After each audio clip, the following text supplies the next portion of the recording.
నమస్తే అన్న అందరికీ నమస్కారం.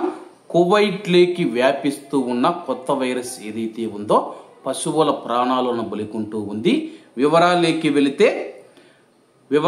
వెళితే కువైట్లోని సులైబియా ఫార్మ్స్ ప్రాంతంలోని మొత్తం 24,000 ఆవులలో 1% కంటే ఎక్కువ ఆవులకు ఈ యొక్క వైరస్ సోకినట్లు, ఈ యొక్క వ్యాధి సోకినట్లు వ్యవసాయ వ్యవహారాలు మరియు చేపల వనరుల ప్రజా అథారిటీ స్పష్టం చేసింది. ఏప్రిల్ 26వ తేదీ నాటికి 2,662 ఆవులకు ఈ యొక్క వైరస్ సోకిందని చెప్పేసి 2023 నుంచి అనేక పొరుగు దేశాలకు ఫుడ్ అండ్ మౌత్ వ్యాధి వ్యాప్తి చెందింది.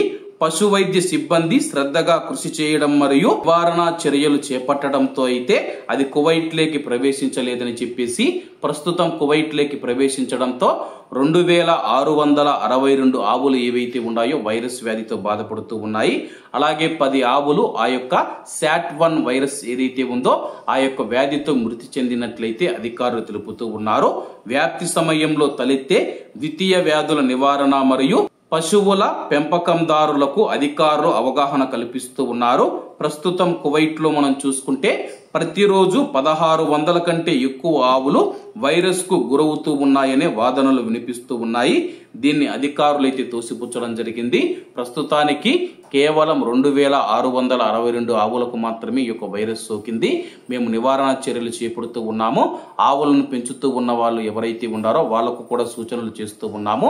వైరస్ వ్యాప్తి చెందకుండా ఆవులను ఎలా కాపాడాలి, అలాగే ఇతర ఆవులకు ఈ యొక్క వ్యాధి సోకకుండా ఎలా జాగ్రత్తలు తీసుకోవాలని చెప్పేసి అధికారులు సూచనలు చేస్తూ ఉన్నారు.